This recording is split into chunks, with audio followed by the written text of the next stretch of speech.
SP Chaturvedi ji Delhi से। राधे राधे। राधे राधे महाराज जी। महाराज जी, परिवार में नकारात्मकता हो और घर में कलह हो रही हो, गृह युद्ध जैसी परिस्थिति बन रही हो, तो अध्यात्म के रास्ते पर कैसे आगे बढ़े? वैसे ये चीज तो घर घर में हो रही है। मतलब आप या किसी एक घर की ये बात नहीं कर रहे, आप ये सार्वभौम बात कर रहे हैं। क्योंकि जब तक शास्त्र का स्वाध्याय नहीं है और आचरण सद नहीं है, नाम जप नहीं है, दूसरों के प्रति श्रद्धा नहीं है, तो हर घर में कलह है। जवान बच्चे बूढ़े माता पिता को, बूढ़े माता पिता का जो आदर होना चाहिए अनादर हो रहा है। कुछ बच्चों की मनोभावनाओं को रौंदा जा रहा है माता पिता के द्वारा। पिता भी ऐसे हैं जो पोषण करने वाली वृत्तियों में शोषण कर रहे हैं। तो कई जगह घूम करके अगर बुद्धि को देखा जाए तो धर्म विरुद्ध आचरणों के कारण हर घर में कलह हो रही है। कोई बिरला ऐसा घर होगा जिसमें प्रियता हो, पति पत्नी में प्रियता, पिता पुत्र में प्रियता, भाई भाई में प्रियता। कलह की प्रधानता होने के कारण ये सब अशांति में बदल रहा है। क्यों कलह क्यों होता है? क्योंकि अपनी मान्यता के अनुसार अपने को सुख भोगना है। जहां हमको अपने सुख में बाधा पड़ेगी वहीं कलह हो जाएगा। तो हमें लगता है कि जहां कलह हो वहां अपने को शांत करना सीखे। उनको शांत करने का उपाय करेगा तो क्रोध बढ़ जाएगा और कलह और बढ़ जाएगी। अगर हम अपने को शांत करना सीख ले तो शायद हम कलह से बच जाएं। कलह को तो नहीं हटा सकते क्योंकि बुद्धि अशुद्ध हो रही है। देखो, कई बार हम प्रार्थना की है कि जो हमारे नवीन भाई बहन गंदे आचरणों में उतर रहे हैं, ये सदगृहस्थ नहीं बन पाएंगे।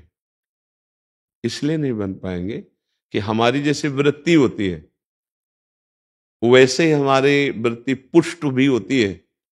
जैसे हम आज से शुरू किया 10 बार नाम जप करना, कल करेंगे 12 बार, 15 बार, 18 बार, और हम 2-4 महीने जपे तो अब बिना जप किए हमको अच्छा नहीं लगेगा, लगे ना? ऐसे हमने आज बॉयफ्रेंड बनाया, फिर उसको बॉयफ्रेंड बनाया, फिर उसको बनाया, या गर्लफ्रेंड बनाया, ब्रेकअप किया, ऐसा ऐसा। अब हमारी वृत्ति वो पुष्ट हो रही ना अनजाने में।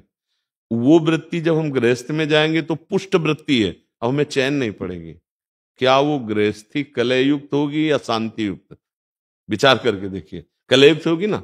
हाँ, अब हमारी मांगे बढ़ गई, हमारी वासनाएं बढ़ गई, हमारी प्रियता एक जगह रही नहीं, तो कलह तो होगा ही, अशांति तो होगी।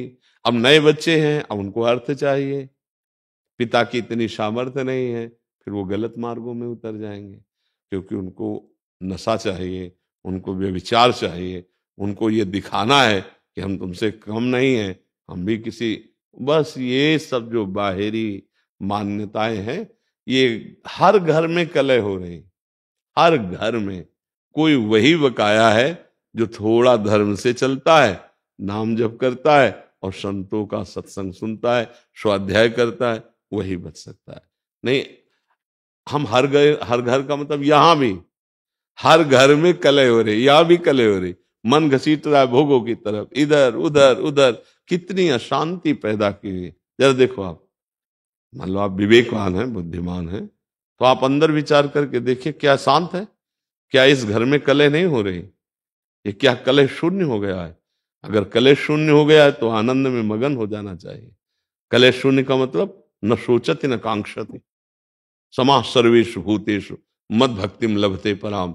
न कोई अब सोच है, न कोई चाह रह गई, तृप्त हो गया है, आनंद मगन हो। ऐसा न इस घर में है और न बाहर है। जब तक धर्म से नहीं चला जाएगा, भगवदाश्रय, नाम जप और शरीर भी पवित्र आचरण वाला, शरीर का बड़ा प्रभाव पड़ता है। देखो, अगर हमारा शरीर अपवित्र रहेगा तो हमारी इंद्रियां और मन अपवित्र रहेंगे, इंद्रियां मन अपवित्र रहेंगे तो हमारे विचार गंदे रहेंगे, अपवित्र रहेंगे। अब जब विचार गंदे, मन गंदा, इंद्रिया गंदी, शरीर अपवित्र, तो शांति किसको मिलेगी? सुख किसको मिलेगा? फिर वो क्या, चिड़चिड़ा स्वभाव, कड़ुआ स्वभाव। कुछ ऐसे दृश्य जैसे संसार में देखे ना कि लगता है कि ये मनुष्य रूप में राक्षस है, ऐसा निर्णय होता है, क्योंकि राक्षसी बुद्धि बढ़ गई है। अरे जैसे बूढ़ी माँ है, उसको जवान बच्चा पीट रहा है, ये राक्षस नहीं। अरे जिसके चरण धो के पीना चाहिए, उस माँ ने गर्भ में धारण किया, उस माँ ने हमारी सोच फेंकी, हमको इतना सयाना किया, अब तो हमको उसकी सेवा करनी चाहिए, उसके थप्पड़ मारे, ये राक्षसी बुद्धि बढ़ गई। पिता ने जीवन भर कमा कर अपने बच्चों को, 2 बच्चे 4 बच्चे पढ़ा लिखा के बड़ा किया, सब संपत्ति दे दी प्यार में, वो पिता के ही विपरीत हो गए। ये बहुत तरह की ऐसी मनोवृत्तियां हैं जो हमारे हृदय को जलाती हैं और बाहर। इसीलिए हम सबसे कहते हैं, प्रार्थना करते हैं कि अगर आप नाम जपना शुरू करें, अपने छोटे छोटे बच्चों को 1 माला ही सही, 5 मिनट ही सही राधा राधा नाम सुनाएं और उनको अच्छे आचरण की शिक्षा दें, तो आगे चलकर वो अच्छे गृहस्थ बन जाएंगे। अगर जिन बच्चों को शिक्षा नहीं दी जाती, वही बच्चे उद्दंडता में फंस जाते हैं। अच्छा, माता पिता में जब जीवन में भजन नहीं किया, तो अब शास्त्रों का ज्ञान नहीं कि हम उससे सह सके, अब वो जलते हैं बेचारे, अशांत हो जाते हैं, बड़ी अव्यवस्था है जीवन में। तो जीवन को व्यवस्थित ढंग से चलने के लिए नाम जप और सत शास्त्रों का स्वाध्याय या सत्संग जरूरी है। जिसके जीवन में सत्संग आ गया, कई ऐसे नौजवान भाई आते कि हमने सब व्यसन छोड़ दिए, हमसे पहले गलती हो गई थी, अब हम माता पिता को अपने पास रखते हैं, अब उनकी सेवा कर, हृदय ठंडा हो जाता है। हाँ हाँ, हमारा जीवन सार्थक हुआ कि 4 लोग बदलते रहे, 4 अपने स्वभाव को तो ठीक कर रहे हैं। अगर हम सत्संग सुने, नाम जप करें और ये बात बैठा लें कि कहीं मंदिर में भगवान की पूजा ही सर्वश्रेष्ठ नहीं है, इन हृदयों में भी भगवान विराजमान, इनकी भी पूजा आवश्यक है। सबके हृदय मंदिर में गोविंद विराजमान, चाहे माँ हो, बहन हो, पत्नी हो, पुत्र हो, परिवार, वही है प्रभु। अगर वो चले जाएं तो उन शरीरों को हम प्यार नहीं करेंगे। अगर इस भावना से, तो फिर हमें लगता है कहीं कलह नहीं रह जाएगी, पर बड़ा मुश्किल है अब, क्योंकि बहुत गंदे आचरण बढ़ गए, बहुत गंदा नशा बढ़ गया, बहुत बढ़ गया। मतलब एक बार मन घबरा जाता है कि अभी ये हालत है तो आगे क्या होगी। छोटे छोटे बच्चे, लाख प्रार्थना करो, वो नशा करने लगे। जब नशा करते हैं तो उनकी बुद्धि ठीक निर्णय नहीं कर पाएगी।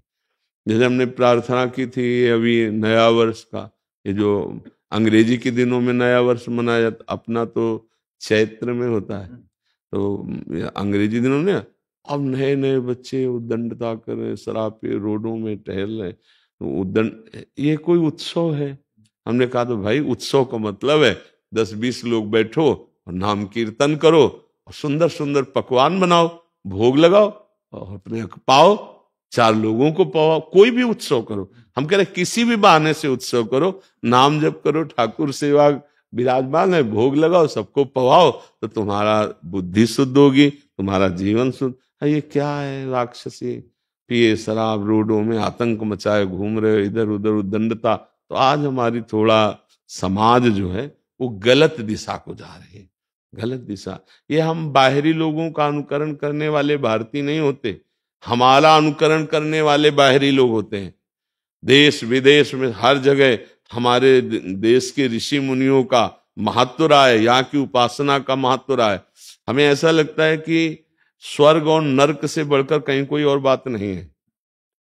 अगर मोक्ष है, परम पद है, कैवल्य पद है, तो भारत के ही ब्रह्म ऋषियों के द्वारा शोध की हुई बात है। नहीं तो नरक और स्वर्ग से बढ़कर कोई बात नहीं। जहां देखो तो नरक की बात या स्वर्ग की बात, ऐसा कुछ लगता है। ज्यादा तो हम पढ़े नहीं अन्य धर्म ग्रंथों को, लेकिन बातचीत से लगता है सच्चिदानंद परम तत्व में मुक्त हो जाना या भगवत प्रेम तत्व बोध, ये बात यहीं की ऋषि की होगी। भारतीय कोई ऋषि अगर बाहर गया है तो भले मोक्ष की बात हो, योग की बात हो, अन्यथा स्वर्ग नरक की बात रहे। तो हम भारतीय हैं, हमारा अनुकरण दूसरे करें ये बात तो ठीक है, लेकिन हम दूसरों का अनुकरण करके भ्रष्ट हो ये बात ठीक नहीं। जिनके घरों में ये सब होता है, मांस खाना, मदिरा पीना और ये, तो फिर वो घरों में विघ्न ही विघ्न रहेगा, पक्का समझो। और जिनके घरों में 10 मिनट भगवान नाम कीर्तन होता है, ठाकुर विराजमान, आरती होती है, तो निश्चित समझो हम मान सकते हैं कि कुछ समय के लिए उनके पास धन ज्यादा ना हो, दुख भरी समस्या ऐसी दिखाई दे, लेकिन वो उनका कुल पवित्र होगा, उनका हृदय शांत होगा। एक दिन वो दीपक की तरह जलेंगे और बहुत आगे तक जाएंगे। हम माना कि ये सब उपद्रवी हाइलोजन की तरह जलेंगे, लेकिन बहुत जल्दी फ्यूज भी हो जाएंगे, क्योंकि अधर्म ज्यादा टिकता नहीं, पापाचरण ज्यादा स्थायी नहीं रहता है। तो हमें लगता है भगवान का आश्रय लिया जाए और ठीक से चला जाए, नाम जप किया जाए, तो हृदय का कलह भी शांत हो जाएगा और घर का भी कलह शांत हो जाएगा। क्यों? सर, मैं ये कहना चाह रहा हूँ कि मैंने परिवार बच्चों के लिए सब कुछ किया, नौकरी छोड़ दी परिवार बच्चों के लिए। 6 साल पहले नौकरी छोड़ दी, गवर्नमेंट जॉब था, छोड़ दिया, बच्चों की सेवा करने में लगा रहा। पर साल भर से 3-4 साल से घर में इतना कला, इतना मार पिटाई, हम ही को ही मारते पीटते रहते, हमने घर ही छोड़ दिया। हमने पत्नी बच्चों सब दिल्ली में हम छोड़ के, हाँ वृंदावन, केरला से आए हैं, वृंदावन में केरला में नौकरी करते थे, छोड़ दिए। और हम अब और कहीं प्रभु के सामने आओ, कहीं मुझे जाना भी नहीं। इतना मार पीटे, गला तक दबाया मेरा, इतनी बार दबाया गला, सब कुछ दे दिया उनको। ये केवल आपका विषय नहीं है, ये लाखों पिता का विषय है, लाखों लोगों का विषय है। तो मतलब पढ़ाया लिखा वो लोग, नौकरी पा गए, वो लोग सब कुछ पा गए।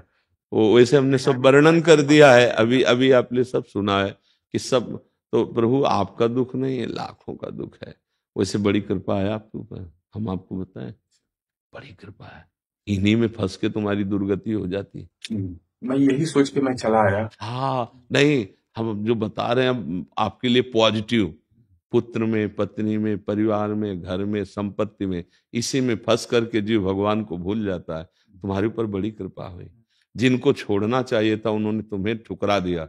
अब अगर राधा राधा जप पाओ और भगवान के आश्रित हो जाओ तो तुम्हारा जीवन सफल हो जाए। मुझे नंगा छोड़ के चले आए वहां पे लोग, तिरुपति में। नहीं, आपको रोना नहीं, चप्पल भी नहीं था, पैसे भी नहीं थे। नहीं, आपको रोना नहीं है, आपको हंसना है, संसार का दृश्य देख के हंसना है। ये देखो, इनको मैंने पुत्र माना, इनके लिए जीवन अर्पित किया। इसीलिए हम जब कहते हैं ना कभी कभी, कोई किसी का नहीं है। देखो एक पिता है, इसने क्या क्या नहीं अपने संतान के लिए की होगी। और सरकारी किस डिपार्टमेंट में? CIS में, पुलिस में इंस्पेक्टर थे। हाँ, तो आप विचार करो, आपने सब कुछ किया, इसके बाद परिणाम ये आया है। तो आपको अब चिंता नहीं करनी। एक डिपार्टमेंट है हरि शरणम, हरि शरणम, वो बहुत प्यार करते हैं, वो बहुत प्यार करते हैं। आप दुखी मत होइए, रोना मिट जाएगा यदि हरि को आपने से। हमें तो लगता बड़ी कृपा हो गई, सही बताए, बड़ी जहां से छूटना कठिन था उन लोगों ने ठुकरा दिया। पर मन की बुरी दशा ये है कि अगर इनसे हृदय से पूछा जाए कि आप क्या चाहोगे, तो ये कहेंगे यही आशीर्वाद दे दो कि बच्चे मुझे प्यार करने लगे, मुझे संसार प्यार कर ले। ये मन की अंदर छुपी हुई बात है कि एक बार मुझे फिर उस संसार में प्यार। नहीं तो अब रोने की जरूरत नहीं, ये जो रोए ना, अब रोने की जरूरत, तू बादशाह है, हे तेरा संसारिक कर्तव्य निपट गया, चल भगवान के मार्ग में। चौथी अवस्था है, वो सबका भरण पोषण करता है, वो भरण पोषण करने वाला है। देखो भगवान का जब आश्रय लोगे ना, तो इन बातों पे तुम्हें हंसी आएगी एक दिन कि यार मैं कहाँ रो रहा था, कहाँ फंसा था। कितनी भगवान की हम पर कृपा है कि हमें जो छोड़ना था भगवान ने छुड़ा दिया। राधा राधा राधा राधा राधा राधा, बिल्कुल चिंता न करो।